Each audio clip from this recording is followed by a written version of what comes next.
Good day, grade 10 students! Welcome to our third lesson. Are you excited for today's lesson? That's great to hear! Just a quick reminder, you can pause, rewind, and rewatch this video lesson as many times as you need to fully understand this lesson. Before we start, let us review our previous lesson. What is a quadratic function?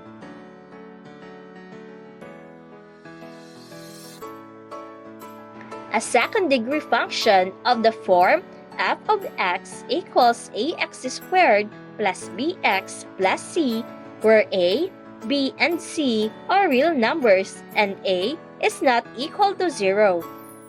Before we start our lesson, let's have this activity called Express Me. Are you ready?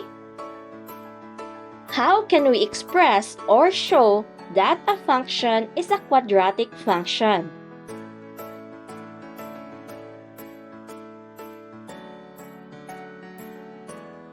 Quadratic function can be expressed using table of values, graph, and equation.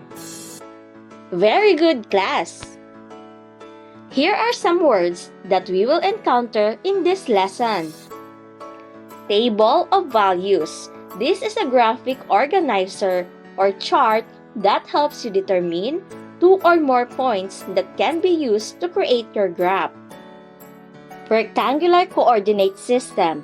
The rectangular coordinate system consists of two real number lines that intersect at a right angle. The horizontal number line is called the x-axis, and the vertical number line is called the y-axis. Equation. An equation is a mathematical statement with an equal to symbol between two expressions that have equal values. Linear function is a function whose graph is a line. Thus, it is of the form f of x equals ax plus b, where a and b are real numbers. Quadratic function is a polynomial function in which the highest exponent of the variable is 2. So, those words are related to our topic for today. For today's lesson, let us discuss how to represent quadratic functions using A. Table of values, B. Graph, and C. Equation.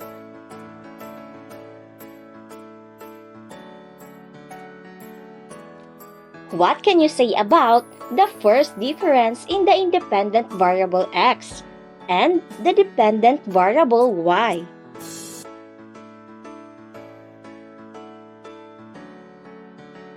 The first difference of the independent variable x are equal, while the first difference of the dependent variable y are not equal. What can you say about the second difference in the dependent variable y?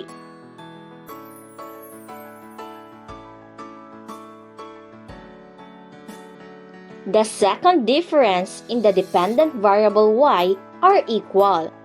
Therefore, in a quadratic function, the equal difference in the independent variable x produces equal second difference in the dependent variable y. Suppose the given is a graph. How can we identify if it is a quadratic function? Given the graphs below, answer the following questions. What are the differences of the graphs?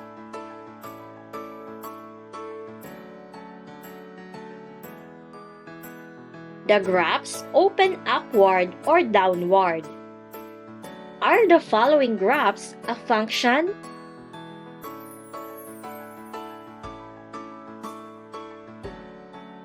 Yes, using the vertical line test.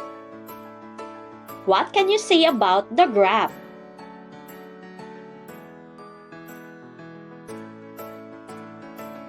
They are both curves. How can you identify if a graph is a quadratic function?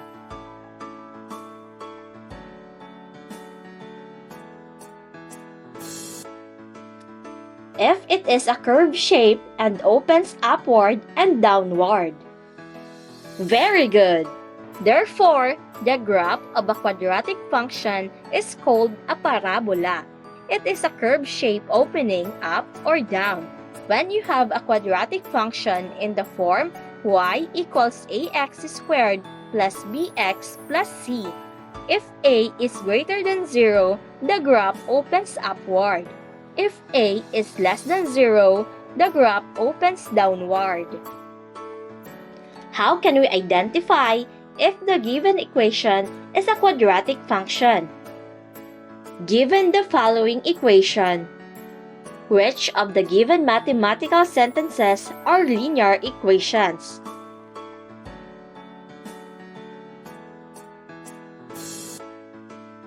B and D.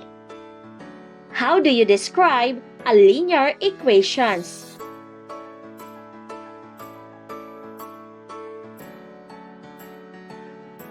Linear equations are equations with degree 1. Which of the given equations are not linear?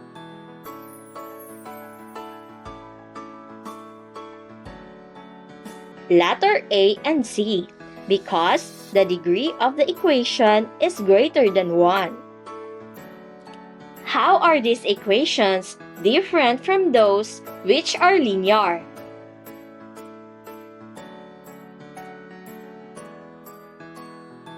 These questions have a degree of 2. Very good!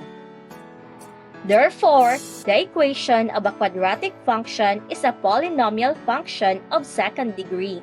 It is defined by the equation y equals ax squared plus bx plus c, where a, b, and c are real numbers and a is not equal to 0. Now, let us read this passage and answer the questions that follow. Pedro's Coconut Math. Pedro is a grade 9 student at Masayahi National High School. Every Saturday and Sunday, he is a helper in a coconut farm in Barangay Magalang. The farm is owned by Mr. Rene D. Maaasahan, Pedro's uncle. Pedro likes to play around while looking for the coconuts on the farm. One day, he wants to collect the coconuts like this in the form of a pyramid. His playful yet organized method makes his work more enjoyable while also displaying his love for numbers. His uncle smiles at Pedro's creativity, knowing that he is not just helping on the farm but also learning in the process. Observe the pattern of arrangement of the coconuts. What will be the number of coconuts in the 6th row?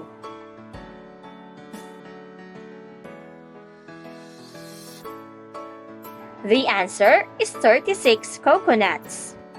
Which of the following table of values represents Pedro's coconut pyramid?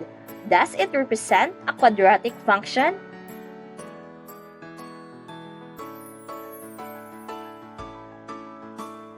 Yes, since the first difference in the independent variable x are equal, and the second difference in the dependent variable y are also equal.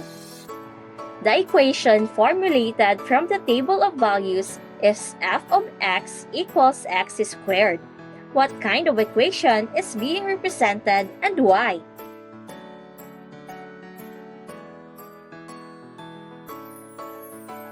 Letter B, because the highest exponent of the variable x is 2.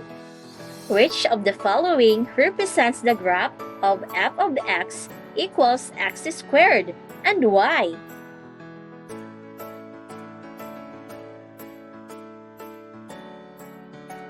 Letter B, since it is a curved shape that opens upward. What is the moral of the passage?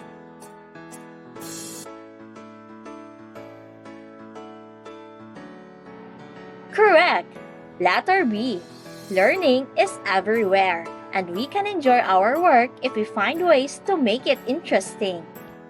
Let us review what you have learned today. How do we represent a quadratic function using table of values. In a table of values of a quadratic function, equal difference in the independent variable x produces equal second difference in the dependent variable y. How about on the graphs? How do we represent a quadratic function on a graph? The graph of a quadratic function is called a parabola. It is a curved shape opening up or down.